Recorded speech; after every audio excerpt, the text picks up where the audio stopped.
The Indian Miss World and the Rage of Muslims of the World. A novel by Dr. A. Ahmed. This book continues the story of the Arab sugar daddy and the beautiful Indian girl, and also the story of the Indian child bride and the old Arab husband. They have been written in English and translated into Arabic by the author Dr. Ahmed. This story resonates with genuine love, strong resilience, and steadfast courage. I invite you to accompany me as I continue narrating the story of the rare, fabulous beauty of the Indian girl, Ifat Khan, and her extremely beautiful mother, Rehana Khan. Before we dive in the tapestry of the story, I would like to remind the reader this novel is narrated in 6 books. Book 1, The Arab Sugar Daddy and the Beautiful Indian Girl. Book 2, The Indian Child Bride and the Old Arab Husband. Book 3, The Indian Miss World and the Rage of Muslims of the World. Book 4, Christina and the Complete Jew. Book 5, The Tears of God, Jews, Blacks, and Muslim Women. And Book 6, The Hidden Life of the Prophet Muhammad. This is an intriguing epic story which exhibits resilience, love, and sacrifice. Book 3. From a Slum Girl to the Queen of the World Beauty. Copyrights. All rights are reserved. No part of this book may be reproduced, stored in a retrieval system, or transmitted in any form or by any means without the prior written permission of the author, except by a reviewer, who may quote brief passages from a review for printing in a public newspaper, general magazine, school journal, or university article. All characters in this novel are fictional, and any resemblance to actual persons, living or dead, is merely coincidental. Chapter 31. Muslims are always locked in denial.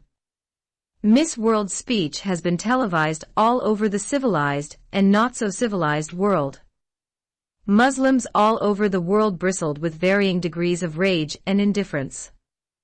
In London, Muslim protesters filled the streets of the cosmopolitan city demanding the arrest and prosecution of the blaspheming Miss World who attacked the sinless Prophet Muhammad and the Holy Quran. Muslim clerics conspired to rebut her tragic life story, claiming that Aisha, Muhammad's wife, had already attained puberty by the age of 9. When the Prophet consummated her marriage to him, she was, for all intended purposes, an adult girl and ready for sexual intercourse. This follows the Arab logic that the girl reaches puberty around that early age in the hot climates of the desert, as opposed to 12-year-old and older girls in the cooler climates of Europe. They fallaciously claimed a 6-year-old girl and 9-year-old girl at the time of the Prophet Muhammad in the 7th century, or the 21st century as big as a 25-year-old girl and a 30-year-old girl, respectively. In other words, a 10-year-old girl 1400 years ago was as big as a woman who is a 30-year-old today. If this is the case, why do they marry underage girls until today? They should not allow their girls to get married until they are 30 years and over. Some, not wishing to follow this unacceptable line of reasoning, simply announced that Aisha was already engaged to someone else before the Prophet married her, and that is ample proof that she had already reached the age of marriage. Many of those clerics are foolishly silent when confronted with the verse in the Quran at Surah Al-Talaq 65, verse 4, which specifically allows a Muslim man to marry and sleep with a prepubescent or underage girl. None of them could find a justifiable reason to explain away the verse. The verse speaks clearly defining 3 types of divorced women. According to the renowned Quranic commentator Ibn Kathir, the verse explores these 3 types of Muslim women. 1. Those who have grown old and their menses ceased. 2. Prepubescent girls. And 3. Women who have their menses and are fertile. The first 2 types are only allowed to remarry if they observe a 3-month waiting period. The third type of woman has to wait for 3 months and 10 days before entering a new marriage contract following a divorce.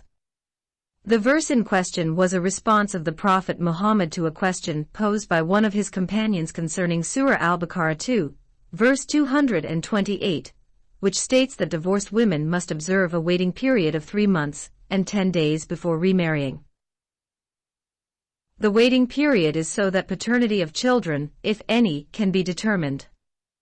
The question then put to the Prophet is basically, what about old women whose menses cease due to advanced age, and those underage wives who have not yet reached the age of puberty? If these two types of women marry and their husbands have sexual intercourse with them, and then divorce them, should we also have to wait 3 months and 10 days before we can remarry them to other men? The Quran records the Prophet's answer in Surah Al-Talaq 65, verse 4. The two types of women, who do not have menses due to being advanced in age or due to being underage, need not wait for 3 months and 10 days. They have only to wait 3 months before they get remarried. Let us see what some of the prominent interpreters of the Quran have said about this verse.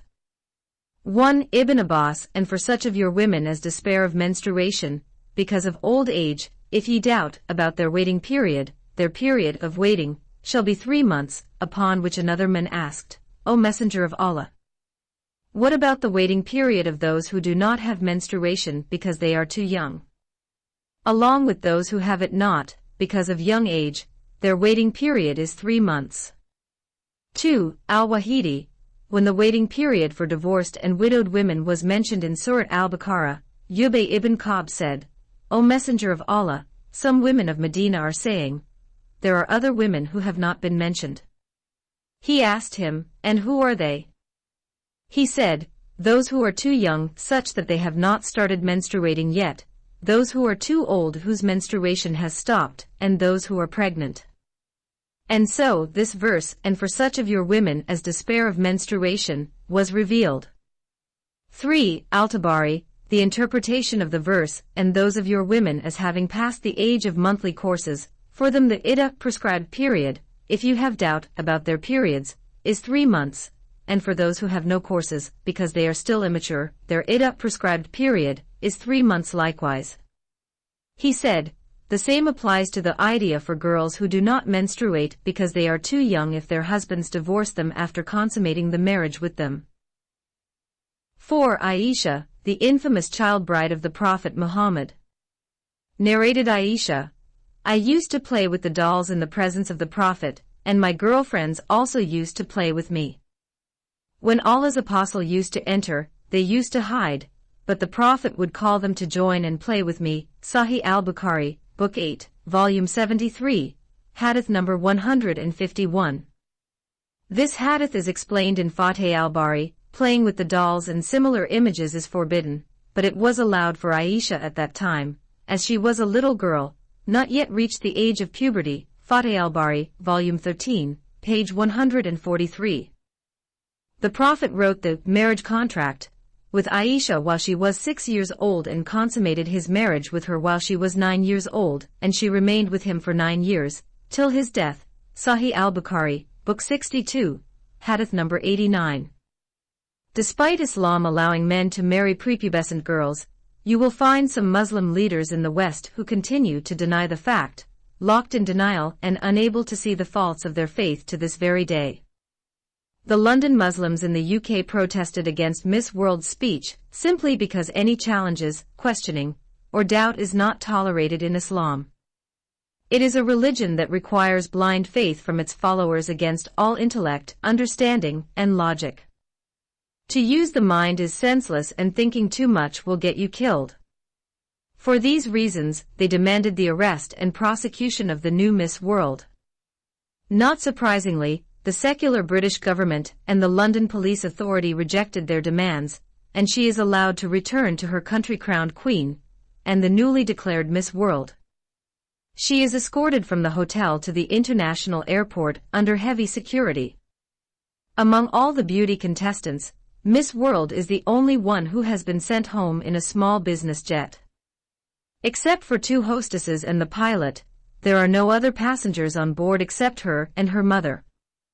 Miss World's itinerary is not made public, and so the Mumbai police have no idea of her arrival. The Muslims in London, however, phoned their relatives and friends in Mumbai and informed them about the departure of Miss World, so it instantly became public knowledge. Thousands of angry Muslim protesters gathered at Mumbai International Airport waiting for the blasphemous Miss World to arrive, so that they could stone her to death for her abominable blasphemies against their infallible prophet and Holy Quran.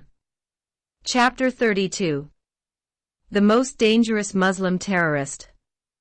The Mumbai police intercepted a phone conversation between India's enemy number one, Dawood Ibrahim, and some of his notorious terrorist associates in the Byculla area. Dawood called for the assassination of Miss World and called in position snipers strategically placed at the Mumbai International Airport. He also mobilized teams to cordon out her residence at the bandstand in the most opulent area in Mumbai, in case the first attempt failed. Mumbai police knew that if Dawood Ibrahim wanted to kill the Prime Minister of India, or the Police Commissioner of Mumbai, no one could stop him. Indians are more afraid of Dawood Ibrahim than they are of the devil and all his demons. Who is this Dawood Ibrahim? He is one of India's more accomplished terrorists. Muslim-born and bred in Bombay, he is known to be a natural-born killer. His name can terrify the bravest of police personalities and high-ranking officials. He is responsible for thousands of political and business assassinations in Mumbai and all of India. He murdered an uncountable number of police officers. His reign was not curbed when he went into voluntary exile in Dubai. The Dubai authorities refused to extradite him since he has committed no crimes on Dubai soil despite evidence to the contrary. From his haven in the biggest city in the United Arab Emirates, Dawood Ibrahim runs many terrorist groups all over India.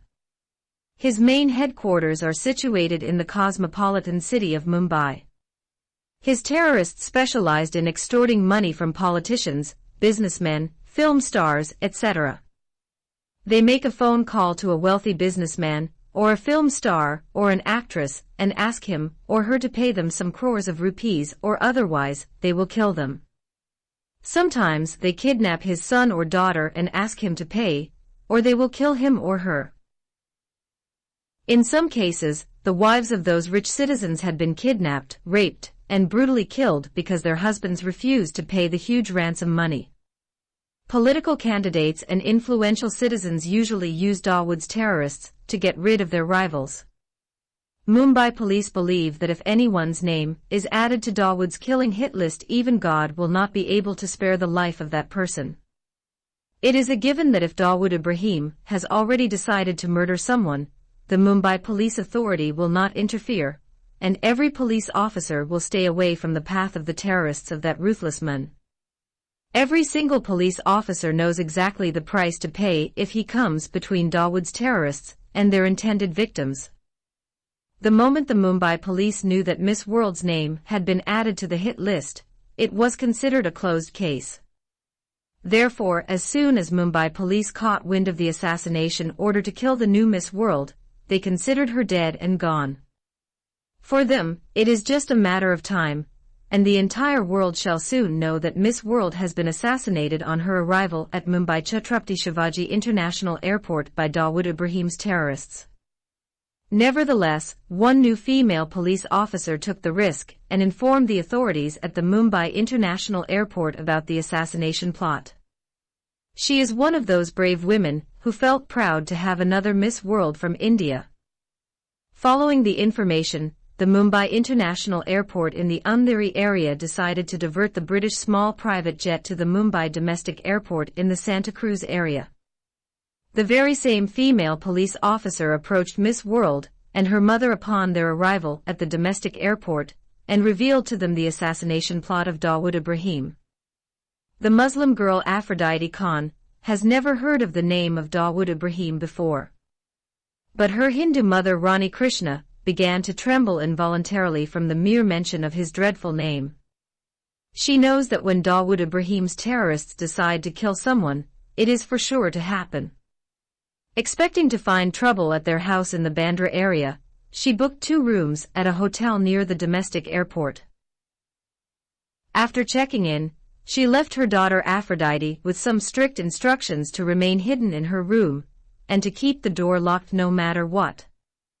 The wise mother returned in less than an hour with 2 Islamic burqas. She asked her daughter to put on one as she had done one herself. She then checked out of the hotel, took her daughter, and left. In front of the hotel, she stopped a taxi and told the driver to take them to the Baroda city bus station.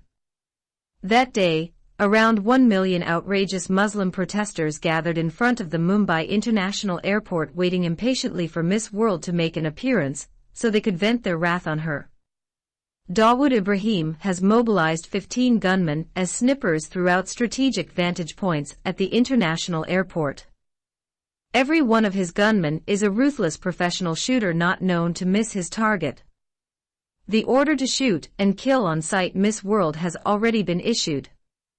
No bullets were fired that day.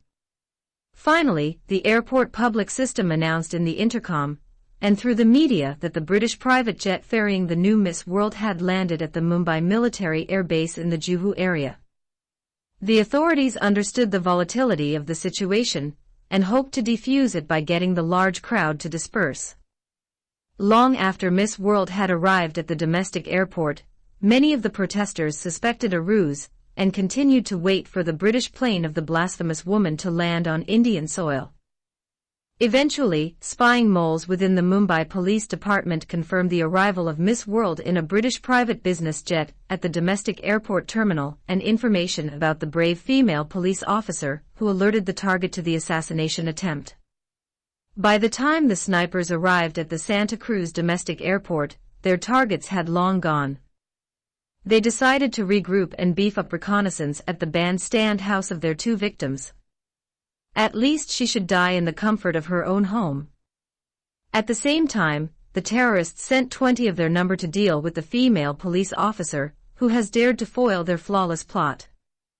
It was the evening time when the courageous female officer completed her shift and returned to her neat apartment in the Goregaon area. New to the police force and a single, young Hindu girl, she expected her apartment to be empty since she lived alone. Entering the apartment unarmed, having surrendered her sidearm after her shift was over, she found Dawood Ibrahim's terrorists waiting for her, all armed with AK-47 Kalashnikovs. 3 of them dragged her out by her legs from the huge apartment complex. By the time they reached the main entrance, a huge crowd of onlookers had gathered in morbid fascination. The large circle around them became even bigger when the terrorists forced all the frightened residents of the apartment complex, at the threat of death, to assemble in the courtyard. None of them can dare to use his cell phone to call in the cops. When and only when the apartment complex has been vacated by its residents, the female officer has begun to understand what is in store for her. The terrorists began to strip off her clothes piece by piece, at which time all the fight has been beaten out of her. When the Muslim terrorists stripped her fully naked without leaving on her body even her bra and underwear, they began to rape her in full view of her friends and neighbors. The crowd felt pity for the naked female police officer, but none of the residents could do anything. After 6 men have raped her, they took turns shooting her in her hands and legs, leaving her flailing on the ground naked and bleeding copiously. By the time they left, she was barely conscious, and blood profusely running down the sidewalk in a brilliant cinnabar stream. Some of her female neighbors rushed to cover her with their dupattas and saris, and give her some measure of dignity. The men made several emergency calls to the police to report the atrocity and arrange for medical aid. Around the same time, it is purported that a large cargo helicopter dropped a 1,000-pound bomb on the residence of the female film director Mrs. Rani Krishna in Bandra. Casualties are high, with 30 police officers and many domestic staff killed outright after their bodies were blown up in smithereens. Some of them are crushed by falling rubble on their bodies. The following morning, the city of Mumbai awoke to the breaking news that the Muslim Miss World Aphrodite Krishna Khan and her Hindu mother Rani Krishna had been assassinated by the ruthless terrorists of Dawood Ibrahim on the day of their homecoming. Shortly after, the autopsies conducted in the Nanavati Super Specialty Hospital on the victims evacuated from the blast site revealed that Miss World and her mother were not on the list of casualties. The Mumbai Police Authority has been forced to admit that Miss World and her entourage probably did not go home on the day of their return. Their investigations showed hotel bookings at the Intercontinental Hotel in Santa Cruz for just a few hours. There are no other leads to their location, and no eyewitness reports have come in. The police could only guess that they were on the run somewhere in Mumbai. In the meantime, Dawood Ibrahim has become extremely furious. A mere young Hindu policewoman has foiled him not once, but twice. It is now becoming a matter of saving face and honor. He cannot afford his men to think of him as impotent. He called in another one of his Muslim terrorist leaders in the Kerala area and enlisted his help. As usual, his phone calls were tapped, and the Mumbai police came to know about this new development. As before, no action is taken by the police authority. This time there was no leak, and everyone in the anti-terrorist department stayed clear of Dawood Ibrahim's way. When the first terrorist leader of Baikula fails to kill Miss World or discern her location, he knows he has to salvage the situation by giving his Lucifer boss overseas something to smile about. He dispatched 3 of his most reliable terrorists to the Mahatma Gandhi Homeless Children's Shelter when the site was closed. It is the noble charity project Miss World is building to house some of the thousands of Mumbai orphaned and homeless street children. All of the construction crew went home after sunset. The terrorists worked at night in relative peace, planting the 5 batches of high explosives that they had brought along. The night security guards are old and succumbed easily to the threats of the terrorists to kill them and all of their family members. The aged guards have been instructed by those ruthless thugs to stay silent and not call the police, and to stay away from the site the next day. The site has a crew complement of 80 male workers and 90 female workers. The female laborers come in every morning with their babies strapped to their backs all day. They remain in a whole day's work and go to their huts in the slum of Dharavi in the evening. Apart from the skilled and unskilled labor force, there are also 25 builders and 5 civil engineers working on Aphrodite Khan's noble project. It does not help that Aphrodite provides 2 free meals to every worker, and many of them stay around during the lunch hour. When work is in full swing, Dawood Ibrahim's terrorists remotely detonated all 5 blast charges that had been installed on the previous night. Sitting in a small white Maruti car parked across the street, the Muslim terrorists look like they are playing a video game on a big screen TV. At 10:30 in the morning, 5 huge blasts culminated as one rocked the building to its foundation, leaving the ruthless Muslim terrorists with broad smiles on their faces. There were no less than 200 workers inside the building at the time of the explosion. The air is filled with arms, legs, heads, and feet. More than 40 suckling babies have been torn apart from their mothers' grasps. The recovery medical crew found assorted body parts all over the rubble of the building. Very few workers have survived the cowardly terrorist attack. Those survivors have suffered major trauma and become handicapped for life. The bodies of all the 240 victims have been blown to bits and pieces. Not a single body is found intact or identifiable. Consequently, the hospital staff and government workers have gathered those scattered human limbs and cremated them into ashes in the same spot. Not a single victim has been buried in another graveyard. The noble project of the winner of the 3 honorable titles of Miss Mumbai, Miss India, and Miss World Aphrodite Krishna Khan has been turned into a mass grave. Chapter 33. The Muslim terrorist plot against Miss World. On the day of their arrival from London, the 2 frightened women Rani Krishna and Aphrodite Khan left the Intercontinental Hotel and fled to the Baroda bus station, cloaked in their black burqas. Rani avoided traveling by plane or train because she did not want to leave any clue for the Muslim terrorists of Dawood Ibrahim to lead them to their whereabouts. There is intensive security at the 2 airports, and they would have to show proof of identification and many points in the boarding process. Similarly, train tickets require a name attached to them necessitating the surrender of their identity cards or Indian passports. In both places, a travel database of names, times, dates, and final destination locations would be updated. There are no such processes at the bus station. Tickets are dispensed and reservations are made without the need to view identification documents. Sometimes the bus office may ask you for a first name and a family name, and whatever two names you give them they will add it to your ticket and write it in their booking register. Soon after they arrived at the Baroda bus office, the Hindu woman Rani Krishna booked bus tickets for two of them in the names of Nafisa Khan and Shabana Khan. The wise mother decided to take her adopted Muslim daughter to Baroda city. She planned to put up at her sister's house in the state of Gujarat. Her sister had a short acting stint in Bollywood, but fell in love with an extraordinarily rich businessman from Baroda at a young age and married him.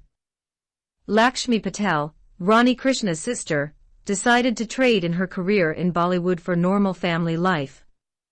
After 10 years of blissful marriage, her husband passed away, and she opted to remain single, raising their only son Rahul Patel. Lakshmi, like her sister Rani, is overly attached to India, despite her son's constant appeals that she join him in the United States of America. Now Lakshmi is wonderfully comfortable in her Indian homeland, running huge profitable businesses she inherited from her husband and playing the role of a big millionaire businesswoman. Rani Krishna planned to stay for some time with her sister. She wanted to know whether the information she received from the brave female Hindu police officer was reliable. She knows that taking her daughter to any hotel in Mumbai or any other city in India, for that matter, will mean detection by Dawood Ibrahim's network of informers and henchmen.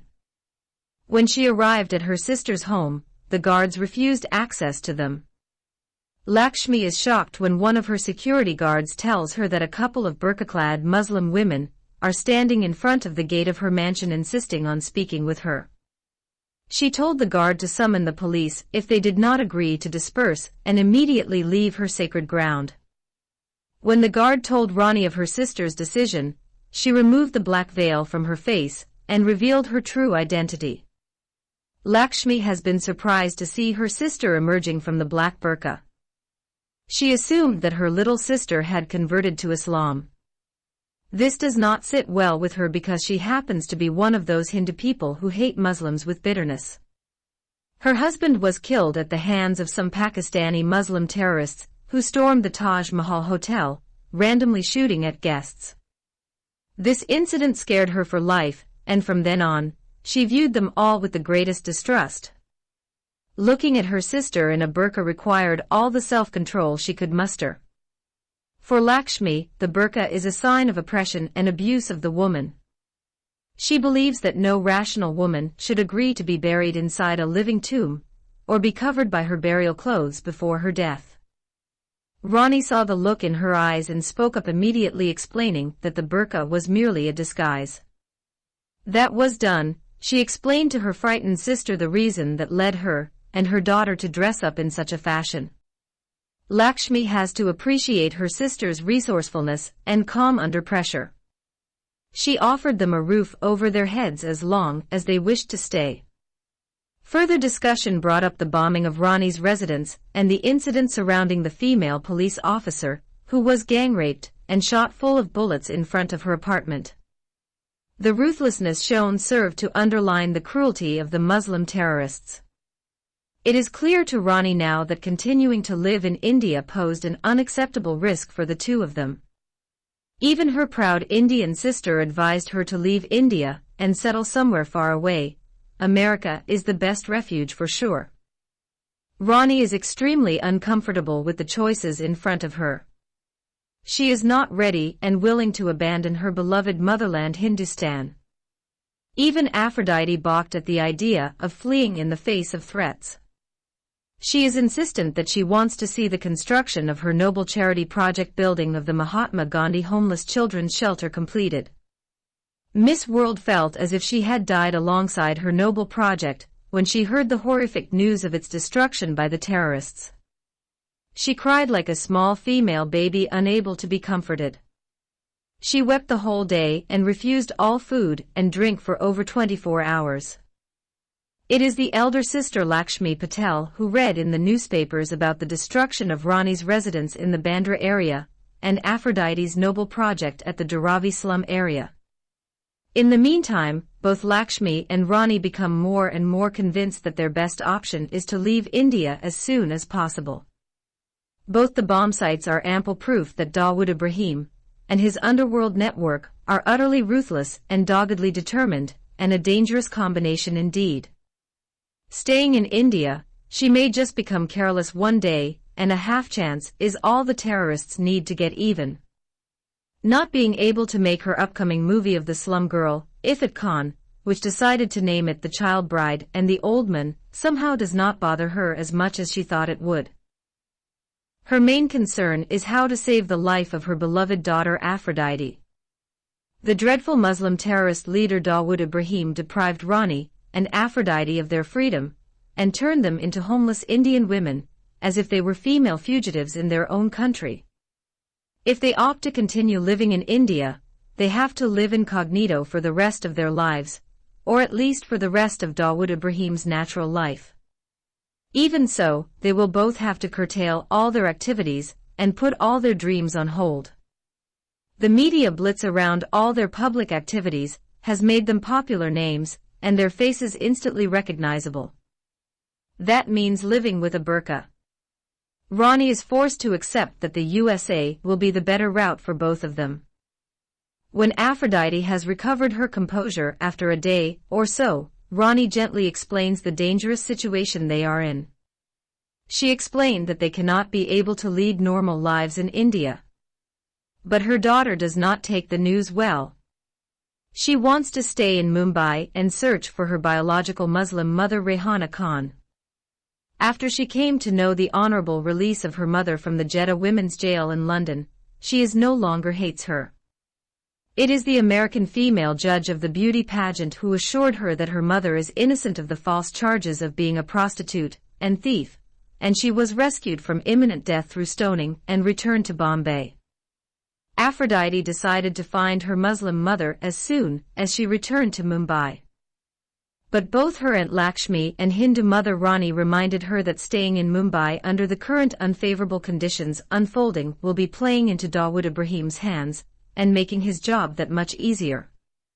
When Aphrodite refused to change her stand, Lakshmi whispered to her sister and told her to pay lip promise to her adopted daughter and lie about her intent with the hope of bringing her back to India sometime shortly to find her Muslim mother. After convincing her daughter Rani, Krishna decided to make their escape out of India via New Delhi. Mumbai, of course, is no longer an option. Both sisters decided that rail travel was the best option. They arranged for a ladies' carriage and the bookings were made in Lakshmi's name, and that of her girlfriend's daughter Radha Tagore. That day, Rani and Aphrodite assumed the role of a Muslim mother and her daughter and headed to the Baroda railway station to catch the train. Upon entering the train, they found their cabin already occupied by two Indian girls who looked very much like Christian nuns. The female travelers are from the south of India and are also dressed discreetly, covering all except their faces. They speak no Hindi. Other than their mother tongue of Malayalam, they are also versed in English and German. Entering their four-seat cabin, mother and daughter interrupted their conversation in English. The moment the nuns noticed the two black burqa-clad ladies, they became defensive and one of them uttered a quick prayer in English, "O Lord Jesus, I pray that these two Muslim women are not terrorists sent to blow up this train, and all of us innocent people on board. Help us all make it safely to our destinations, Amen." "Amen," said her frightened female companion. Abruptly, both of the nuns reverted to speaking Malayalam, shutting the two Muslim women out of their conversation. The educated woman Rani Krishna understood the prayer of the Malayali nun but did not react. She understood that the two nuns were afraid of them. Sitting down across from them, she smiled at them, and she also greeted them in Hindi. One of the two nuns waved her right hand, and shook it thrice, indicating that they do not speak Hindi. Rani repeated her greeting in English and explained that mother and daughter were en route to New Delhi because they were planning to immigrate to the United States of America. The two nuns felt uncomfortable when they realized that their two new traveling female companions were not as dumb as they had assumed. It is their experience that burqa-clad women tend to be illiterate and are not multilingual. After overcoming their unpleasant surprise, the two South Indian girls tentatively engaged their travel female mates in conversation. In their introduction, they introduced themselves as Annie and Nancy, both Malayali nuns on the way to the capital city of India. The body language of the two nuns somehow assured Rani that perhaps they could be trusted. She thought it over and decided she could request some help from the two nuns when they reached New Delhi. She decided to reveal their identities. She introduced her daughter as Aphrodite Krishna and herself as Rani Krishna. Then she asked the nuns for directions to the YWCA in New Delhi. She said that she preferred not to take her young daughter to a hotel and preferred more secure accommodations. The moment she announced that her beautiful daughter had just been crowned the new Miss World in London City, the nuns smiled condescendingly and assumed that she had lost her mind or taken some drugs before she entered the train. As far as the two nuns are concerned, Rani's story is now bordering on the impossible. If Rani claimed the incredible by declaring that the present Miss World is from the desert of Saudi Arabia or Somalia, the two nuns might give it a thought, but not for the ghost-like human being sitting in front of them. They looked at the formless black apparition in front of them, trying to make sense of Rani's incredible claim. It does not even have to be Miss World. If Rani had claimed that her daughter was the Queen of Beauty in Baroda or Miss Timbuktu, they would have written her off. It is to their luck that the two nuns have not laughed to death. Meanwhile, the new Queen Beauty Aphrodite Khan has remained silent all this time. She noted the quizzical looks on the nuns' faces when they were introduced. She understood that it was the discrepancy in the names that had caused their confusion. Both their names are not Muslim, but the mother is a Hindu, and her daughter is a Christian, so she cannot be Muslim and Miss World is out of the question. Since her explanations had been met with disbelief and incredulity, Rani decided to clear their doubts. She opened her daughter's clutch bag and showed them her crown of pure gold. Then she took out a huge album full of thousands of photos of her daughter depicting her competing with unbelievably lovely girls and winning the beauty crown. After that, she told her daughter to unveil her face and reveal herself to her fellow female travelers. When the reigning beauty queen of the world unveiled her face and smiled at her new two girlfriends, the look of disbelief is replaced by one of wonder. Never have they seen or imagined that one of God's female creations on earth to have such harmony in beautiful form. Her beauty is beyond description and too marvelous for words to describe. If someone had seen her and described her beauty to them, they would not have believed one of the daughters of Eve could be such a beautiful damsel as this burqa-clad girl has manifested herself in front of them if they have not seen her with their eyes. They have not only felt jealous of her incomparable beauty, but deep in their hearts, they blamed their Lord for not giving them 1% of such rare beauty that he gave to a Muslim girl who neither worships him nor follows him as they do. But then Annie remembers the Bible saying the devil transforms himself into an angel of light, and Nancy recollects that she read in the book of Ezekiel that Satan is the most beautiful creation of God. Therefore their envy, anger, and doubts about God vanished instantly. In fact, after completing grade 12, Annie and Nancy decided to become nuns because they knew that they might never find boys to marry them because of their not white complexion and their rather swarthy and less attractive faces. After their tongues had been sufficiently unglued, the two Malayali nuns showered Rani with hundreds of questions. Now that the two nuns have taken them into their confidence, the wise Indian woman Rani explained their urgent need for discreet accommodation. Their plight must have touched the two girls, who after hearing their sad story, begged them to stay in the Christian nuns' faith home during their short visit to New Delhi. Chapter 34. The Islamic terrorist attacks against innocent people. When his two terrorist groups failed to execute Miss World, much less locate her. Dawood Ibrahim increased the manpower of his search and destroy teams. Now he has recruited other 4 leaders and their many terrorists. He ordered each of the 6 teams' heads to leave no stone unturned in the search for the new Miss World, who dared to call the infallible Prophet Muhammad, my foot, and she had threatened to spit on the Holy Quran. The 6 crime leaders and the hundreds of ruthless terrorists searched every hotel, every airport, every railway station, and every bus station in Mumbai. Even the other satellite towns of Maharashtra states such as Pune and Aurangabad did not escape the terrorists' meticulous scrutiny. A few of them went off as far as the tourist city of Goa. Even the informants, contacts, and associates have been put to task. The whole meticulous search finally got a lead when one particularly helpful police officer tipped off the Mumbai Mafia. He leaked information regarding Rani Krishna. Soon the terrorist leaders know all about Rani's sister in Baroda. The informer suspected that Miss World and her Hindu mother had fled out of Mumbai through a bus. They concluded that the Bollywood female director and her Muslim daughter are on the run and most probably hiding at the Rani sister's residence in Baroda city. At the very least, the sister is probably the first person who can know where the 2 women are hiding out. Needless to say, they capitalized on the one piece of information and the single clue they had. 11 of them immediately headed out to verify the lead. With any luck, they will find the Hindu mother and her Muslim daughter. With as much haste as humanly possible, they arrived in Baroda only to find out that the information was at least 3 days late. The 11 Muslim terrorists broke into Lakshmi's mansion at nightfall. The 2 German Shepherd dogs have already been neutralized. Her 3 security guards have been knifed, and the house is all theirs. They entered Lakshmi's bedroom while she was still asleep.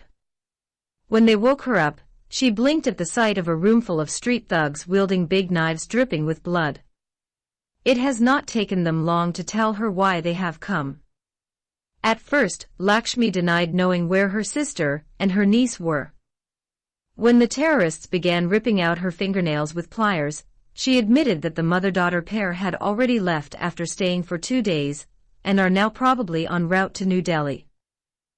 Continuing their persuasive methods, the terrorists now not only knew where the 2 women were headed but also where they were planning to stay in New Delhi and who with.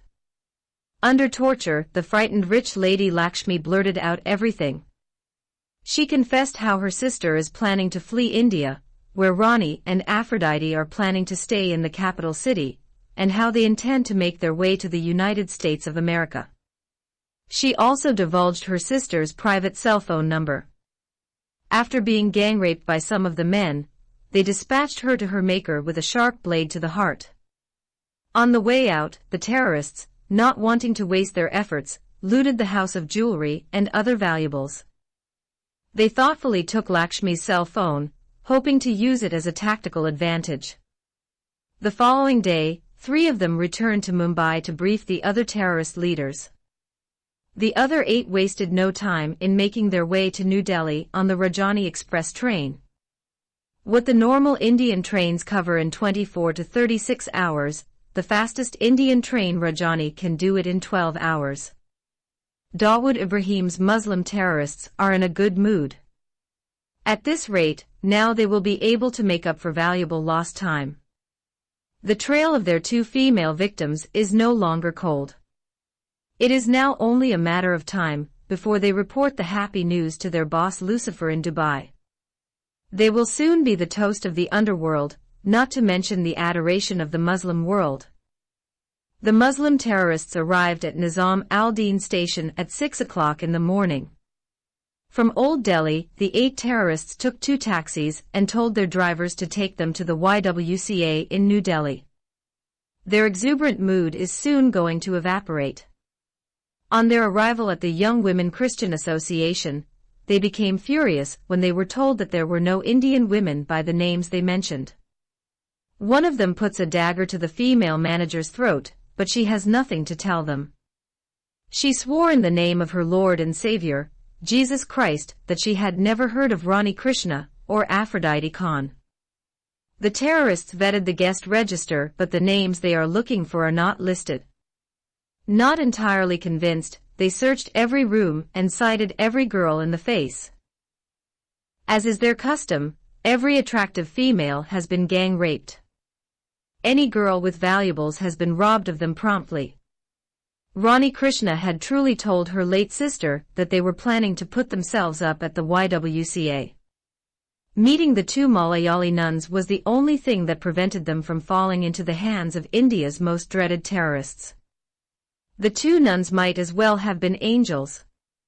Rani and Aphrodite accepted an invitation from Annie and Nancy to stay at their place. The nuns' faith home has 3 other female residents, an elderly nun and 2 fellow nuns. The mother and the 4 nuns, who are known as Christian sisters, begin their day on bended knees for 2 hours, praying for the members of their church. Their daily task is to venture into twos to the homes of their flock and pray with them. Having gone through South Indian vernacular education, they also have the benefit of 12 years of English medium instruction. All 5 nuns were trained in Stuttgart, Germany, and hence they became multilingual and spoke Malayalam, English, and German fluently. The Hindu woman Rani Krishna related her story of how the Muslim girl Aphrodite Khan came to be her daughter. She has to explain how she is a Hindu and her daughter is a Muslim. This unlikely union of a Hindu mother and a Muslim daughter was what puzzled the 2 nuns when they were on the train. The Hindu mother Rani decided to be discreet and not reveal all the reasons for their need for seclusion, or the reason they had left Mumbai so abruptly and come to New Delhi. She wisely did not mention anything about their brief stay with her sister Lakshmi in Baroda. The 5 nuns have always lived in a cloistered environment, away from the secular world. Much of what happened in traditional India is of no interest to them. None of them has any idea who the current Miss India or Miss World is. Their lives centered upon their church and their flock. Every day, they spend 8 hours praying for the welfare of others. The commonly used phrase in their vocabulary is "Praise the Lord." Miss World and her mother are given a room in the nuns' home. They are not required to attend daily prayers or group meetings, which are convened 4 times a day. Immediately after settling in, the mother and daughter made their way to the American embassy to apply for immigration visas. The incredibly long queues greeting their arrival at the embassy served to change Rani's mind. Asking discreetly made her realize that the lines move imperceptibly, and one has to brave the blazing sun or the chill of tropical rains without even getting to the window to receive the official application forms. The backlog for visa applications has extended the approval period to more than a year. Rani also does not like the idea of standing out in the open, in full view of terrorists. Her casual inquiries have led her to believe that approaching the Canadian embassy is a better idea. When they reached the Canadian embassy, they found even more people and longer lines. The normal waiting period is even longer. It may take between 18 months to 2 years to reach this promised land of hopes and dreams. There have to be other options. The Australian embassy is just as crowded, and the New Zealand embassy seem to have the same people in lines. For 3 days, Rani and her daughter ran in circles in New Delhi, without going anywhere, and now, with no place to go. On their 4th day in the capital city of India, a casual conversation between Rani with a nice lady led to one of the travel agencies in town. It is impressed with their visa application under the auspices of a commercial enterprise. This can significantly shorten their waiting time. Rani and her daughter have approached an agency run by a Sikh man. The larger-than-normal sign above his place of business announced, "Reach the promised land in no time flat." After the preliminaries, they are now looking at a fee of 500,000 rupees each, 3,000 Canadian dollars for landing immigrant visas, and 800 Canadian dollars for processing. The astute Singh sensed that his prospective clients were in a big hurry to leave, so he sealed the deal by claiming that he shortened the processing time of their Canadian visas to just under 6 months. To do that, he has to submit their applications to a Canadian embassy in one of the European cities of London, Paris, or Berlin. He added that it must be their responsibility to obtain travel visas for their interviews in the city of their choice. Noting their agreeable looks, he quickly advised that incidental costs of air tickets, food, and accommodations, of course, be extra. Therefore, Corky the name, Ronnie thought, reached the promised land in no time flat, may just give them the air tickets they need to exit out of India. The plan began to take form in her head. They can just travel to a European city, as wealthy Indian female tourists, and lay low for 6 months over there. Instead of paying 1 million rupees to the Sikh man, and waiting 6 long months in a hostile city in India, they may as well hop over to Europe, and apply for their immigration visas by themselves. Ronnie and Aphrodite left the travel agency without paying a single rupee. From there they took a taxi and headed to the German embassy. Fortunately, Germany is not a popular emigration destination for Indians, and they managed to fill in the requisite forms and apply for their visiting visas. Since both their Indian passports have already documented their travels to London, Paris, and Zurich, among others, their tourist visas are affixed to their passports without further ado that very same day. In addition, Ronnie revealing to the German ambassador that her beautiful daughter is the current reigning Miss World facilitated the process of their applications and hastened the release of their visas. Aphrodite Khan happened to be dressed up in one of those fancy Western dresses, which made her appear to Mr. Ambassador as the most beautiful girl in the entire universe. So he has no slight doubt about her mother's declaration. Their very next stop is the Air India office. By the time they paid and confirmed their first-class air tickets at 5:30 p.m., the mother and her daughter had less than 4 hours to take off, and 1 hour to check in.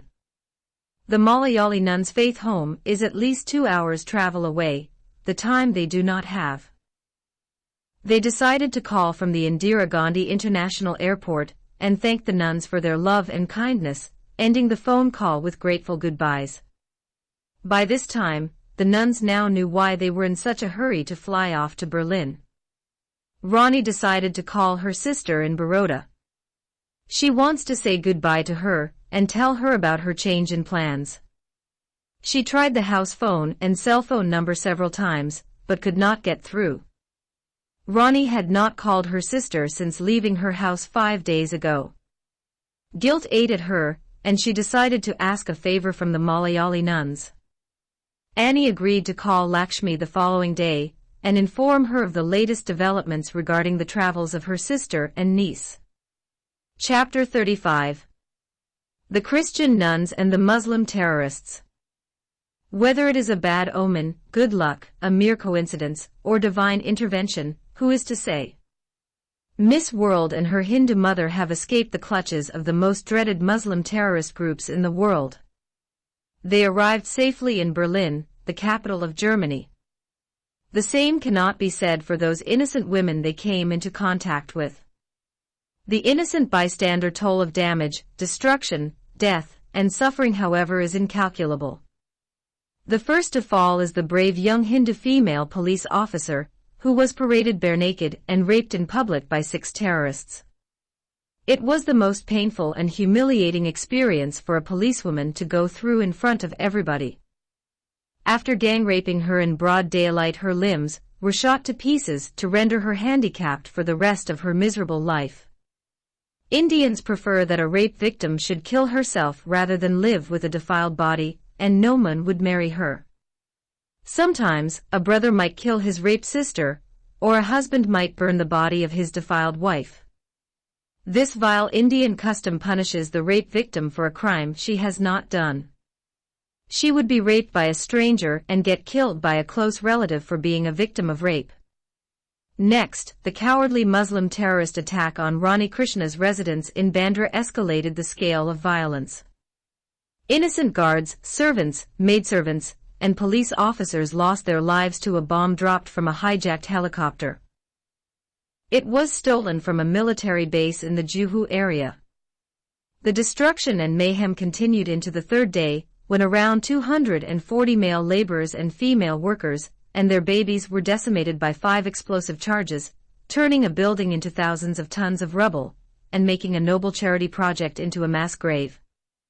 The Indian Muslim terrorists then systematically tortured, raped, and murdered Rani's sister, Lakshmi Patel. They also robbed every valuable item found in her huge mansion. The same fate befell many female guests of the New Delhi YWCA. Many innocent Christian girls in the women's center got gang-raped and robbed of their money and gold. The last victims are the Good Samaritans, the Malayali nuns Annie and Nancy and their Christian sisters who had sheltered Miss World and her mother for 3 days. When the nun Annie used the Christian nun's home's telephone to call Lakshmi's cell phone to inform her about the urgent departure of her sister and niece, she set off a chain of events that are soon going to devastate her peaceful world. Since the Muslim terrorists had already acquired Lakshmi's cell phone, locating the nun's faith home is child's play. When Rani called her sister, the Muslim terrorists could not determine her location because she had used a public phone at the New Delhi International Airport. The battery in her cell phone and Aphrodite's cell phone had failed. They had left their chargers at the nun's residence. The Call Idaho of the phone the nun Annie used revealed to the Islamic terrorists the address of the Christian nuns. So the devil's ambassadors rushed to the place thinking they could find Miss World and murder her.